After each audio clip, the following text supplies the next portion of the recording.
Hello, my name is David Gaines, and I'm the chairman of the Republican Party here in Franklin County. I'm happy to introduce to you today Mike Payne, running for District 3 Commissioner here in Franklin County. This is the third video of our installments interviewing the Board of Commissioner candidates running for office here in 2026. Be sure to check out the past two from the District 4 race, and then watch closely tomorrow to see the other video for the District 3 race. We're working hard to ensure that you have the opportunity to meet all of the candidates and to get to know them on a personal level. One thing that you'll notice in all these videos is that the questions are somewhat similar at times, but other times are different. And that's because we want the candidates to have the opportunity to talk about the things that they find most important and pressing in Franklin County, and to lean into the statements that they made in the announcements about their campaign. In the text of this video, you will see Mike's announcement where he talks about the things he feels are most important for Franklin County, and I would invite you to consult that as he and I have our conversation to see what he believes as he expands on that with us today. So with that being said, Mike, why don't you go ahead and tell us about yourself? Okay, my name is Mike Payne. I'm from the old gold mine community over close to Petro and Flying J's, close to where I live at. I've owned my own business for 40 years. I've been there since I was 19 years old. I'm 59 now. So I know what it's like to own your own business and struggle through decisions you have to make. And I've got my wife, and we've got 2 boys and 4 grandkids, and 3 of the grandkids still living inside Franklin County. So, you know, I want the county to be a place that they would, if they decide to stay here, that they want to call home, and they can actually afford to live here. And I go to Indian Creek Baptist Church. I have my whole life, since I was old enough. My grandma dragged me in there, so that's my home church. I don't know what else to say. That's just pretty much me. I own my own garage. Like I say, I come from work today, and I'm going back to work, so I'm here like I work. So. Well, that's me. Yeah, I appreciate that. When did you decide to enter this race, and what were some of the factors that went into that decision? Well, it's just that everybody you talk to here in the county says, we need some help with taxes. We need some help with taxes. And you look at what's happened to our county, it's like I tell everybody, the last big thing I can think of that happened in our county is when the county got water lines put all over the county. But now we're in the shape where we don't have water to go in the lines, and we're drilling wells, which in my opinion is a Band-Aid to the problem. It's getting us by right now, but we need to have a solution to how we're going to get water 10, 20 years down the road. And it needs to happen. It needs to start happening now so we can get there. You said you own your own business. Talk to me a little bit about your professional experience. Describe your business for those who don't know what you do, and then tell us how that has prepared you for this role. I own a garage truck repair and wrecker service. Me and my dad started in 1986. He died in 2006, so I've run it since 2006 by myself as a sole proprietor. And there's been a lot of decisions back, you know, in 2008. Everybody talks about the recession in 2008. Yeah, it was hard to get through, so it'll make you think about what you're spending and how to get through it. And I think we're probably headed back that way now. So a lot of people, just like I said with taxes, they don't have money for taxes to keep going up every year. And we've got to get something in here to help them out. So you mentioned that Franklin County has been stagnant. Talk to me about that. Well, like I was just saying, the water line is the last big thing I can remember that's come to the county. You know, I read my competitor's newspaper interview, and her big thing was, one of the big things was that she gave money to the senior center, which is not a bad thing, but I hope in 4 years' time when I come back and do my interview again that I can tell you I've done something besides give money to the senior center. It was one of my big accomplishments. Infrastructure seems central to your message. Can you walk us through what you see as the biggest infrastructure needs in the county? I know you mentioned water. The biggest infrastructure need we have is water at this time. At this time, the cities are carrying the county. If it wasn't for the cities and the taxes, the sales tax and the tax revenue that they take in, the county would really be hurting. And all of us landowners in the county would be hurting because our tax rates would be through the roof. They're already high, but they would really be high. It seems like you're passionate about creating jobs. increasing tax revenue, and easing the burden of property taxes. Can you expand a little bit on those ideas? Well, I've already done one interview, and I told him I'm not a politician. I'm not going to come in here and promise to lower anybody's taxes because I don't know if it's possible. But I do know that our sheriff's department, our water department, our road department, anybody that draws a paycheck from the county is looking for an annual raise, cost of living raise.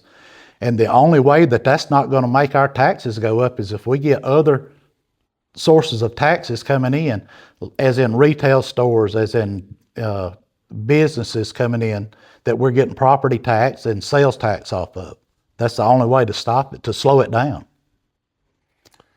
How would you respond to concerns that attracting more businesses and development might change the character of Franklin County in ways that some residents don't want? Well, we have industrial parks in the county already set up with empty lots in them.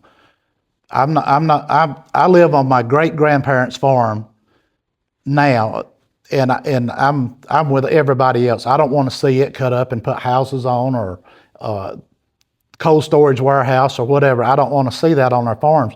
We have a interstate corridor that the future land use map shows within a mile off of that corridor as for growth. And then we have the industrial parks with empty lots set in it to put industry in there. Anything that we don't want is an eyesore, or it's going to be a trucking company or whatever, needs to go in the industrial parks so it's not disturbing their neighbors out here in the country. Beyond economic development and infrastructure, are there other issues in Franklin County you hear about from citizens that you feel aren't getting enough attention? Yeah, when you talk to people, you hear a lot of problems in the county. I talked to a lady from Gumlog the other day, and they're wanting work done in Gumlog, and you talk to anywhere you talk to people, they think their part of the county needs something, and it does. I can't get into everything that everybody's told me, but yeah, everybody. And if I get elected, I want to hear from those people too, because they may have ideas that I have never thought of. If you were elected, what would be one early win or tangible step that you would try to enact in your first year?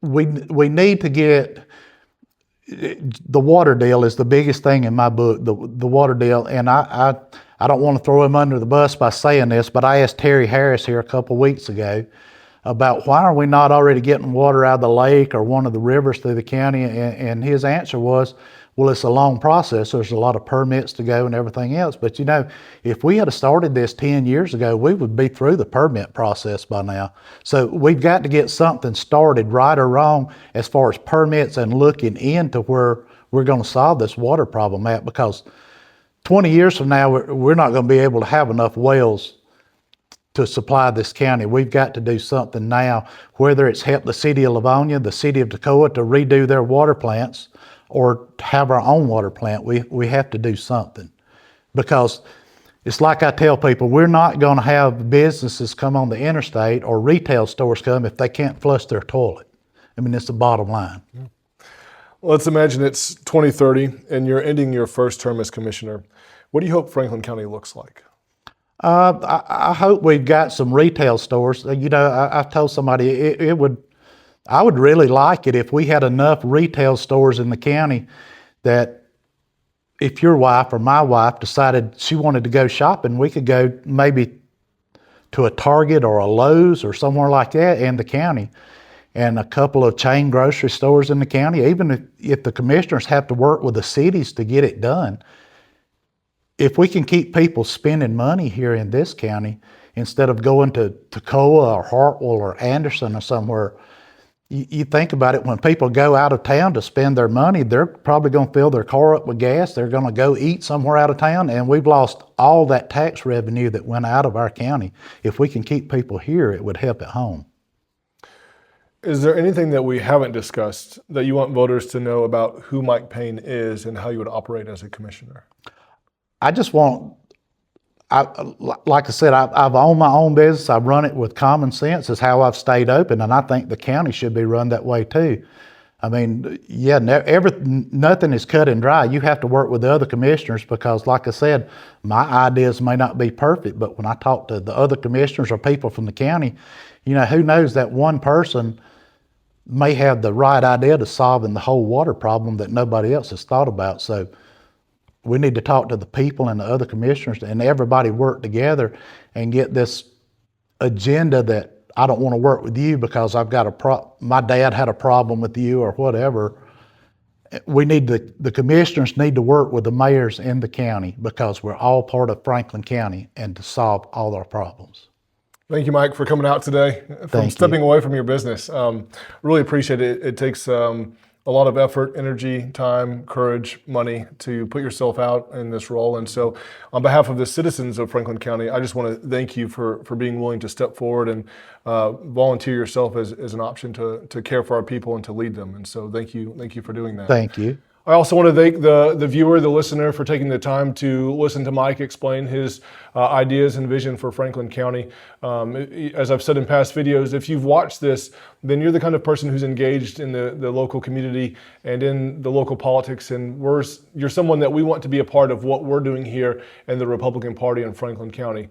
On April 25th at 3 p.m. at the Carnesville Community Center, we're going to be having our community forum with all 4 candidates. They'll be together answering questions and shaking hands and getting to know all of you. And so if you live in a rural area and you've not had the chance to get to meet one of the candidates, or maybe in an urban area and they haven't had a chance to come to your neighborhood, this is a time where you'll be able to meet all 4 candidates. And so we would encourage you to come out.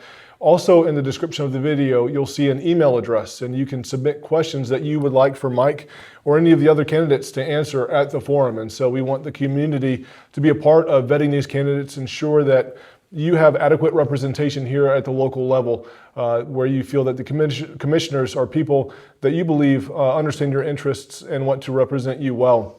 Additionally, we would encourage you to follow the Franklin County Republican Party, our Facebook page. There you can see key updates about the elections, as well as things that we're doing here to strengthen the Republican Party in the community.